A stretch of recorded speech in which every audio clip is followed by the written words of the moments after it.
Bonjour tout le monde, je m'appelle Flora Domenis et je suis instructrice de yoga et praticienne d'Ayurveda, c'est-à-dire médecine traditionnelle de la Inde. Je suis ici aujourd'hui pour vous rappeler quelques petites règles de bien-être et commençons avec votre relation avec les 5 éléments. Les 5 éléments, depuis mon expérience voyageant partout dans le monde et connaissant beaucoup d'autres traditions vraiment typiques de cette planète, j'ai constaté que les 5 éléments sont vraiment la signature divine qui nous rappelle que nous sommes connectés à toute la création, à tout moment. Donc, quels sont ces 5 éléments? Les 5 éléments sont premièrement l'espace, c'est-à-dire l'espace par exemple dans lequel nous nous trouvons, mais aussi notre espace interne. C'est l'air que nous respirons et l'importance de la respiration. C'est le feu, l'élément du feu, dans tout ce qui concerne par exemple la nourriture, mais aussi dans les procès de transformation que nos organismes ont à l'intérieur de nous-mêmes.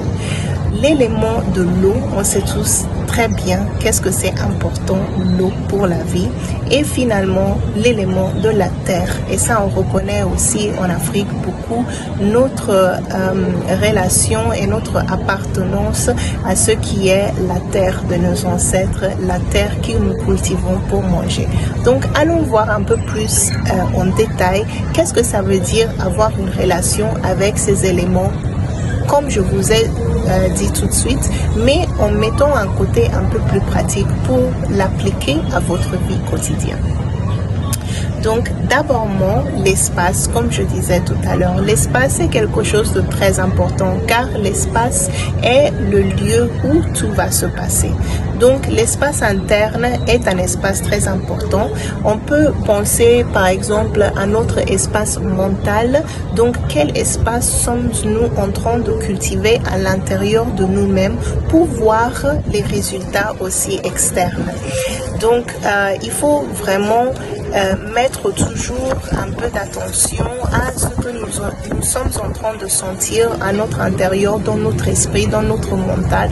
C'est pour ça que, par exemple, la méditation est une pratique très conseillée parce que ça aide à la personne à se relaxer et se mettre en contact avec ses propres émotions pour pouvoir les voir, observer, distinguer avec sans trop d'attachement émotionnel, voilà, et pouvoir porter une solution dans la paix à nos problèmes quotidiens. Donc ça, c'est l'espace mental, mais aussi l'espace dans lequel vous vivez, où vous travaillez. Soignez votre espace, que ça soit propre et que vous l'embellissez avec peut-être des plantes ou aussi avec des bonnes odeurs comme par exemple des encens, de la fumée, des huiles essentielles. De là proviennent toutes ces choses-là. Et aussi traditionnellement, on connaît aussi l'aromathérapie des plantes. Donc, emportez des plantes dans votre espace pour avoir une amélioration de la qualité de votre espace. Ça vous aidera à avoir un espace mental plus calme et aussi vous verrez les bénéfices dans votre vie quotidienne. Le deuxième élément que je vous ai mentionné, c'est l'air. Là, on pourrait faire une vidéo que pour ça. L'air est très important parce que l'oxygénation de notre corps est un procès qui nous relaxions directement à notre mental. Donc, encore une fois, on parle de notre santé mentale et l'importance de la respiration, c'est quelque chose qu'aujourd'hui, on commence à voir de plus en plus mal. Dans quel sens? Vous aurez remarqué que quand vous êtes très stressé, votre respiration se passe au-dessous de vos épaules. Donc, c'est une respiration plutôt superficielle que vous sentirez dans cette partie du corps. Tandis que normalement, la respiration devrait se sentir en bas du ventre. Donc, c'est une respiration avec le ventre. Vous pourrez constater ça si vous regardez un bébé dormir. Le bébé qui dort aura un ventre qui bouge comme un ballon. Ce n'est pas une respiration que vient d'ici. Et en inhalant, en fait, notre ventre s'expande avec l'air parce que notre diaphragme baisse et donc ça pousse le ventre en dehors. Comme ça baisse, ça emmène une expansion au poumon qui laisse entrer l'air et lorsque on expire, on pousse le diaphragme vers le haut. Donc le ventre va rentrer et l'air va sortir des poumons.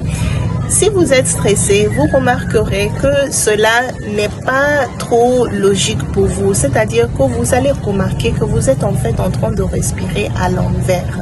C'est-à-dire que vous pensez que inhalant, vous gonflez les muscles et que le ventre entre. Et c'est pas ça du tout. En inhalant, vous expandez le ventre.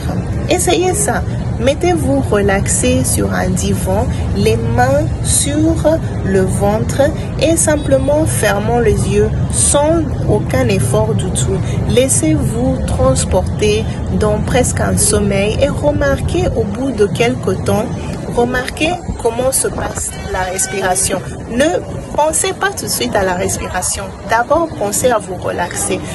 Après, remarquez comment se passe votre respiration dans cet état de relaxation.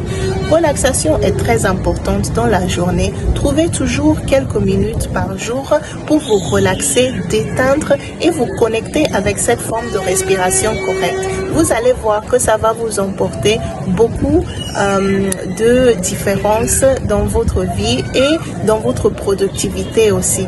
On dit que se relaxer 5 minutes toutes les heures va vous aider à être plus productif que si vous êtes stressé et vous travaillez 4 heures de suite sans jamais prendre une pause. C'est très important, essayez-le.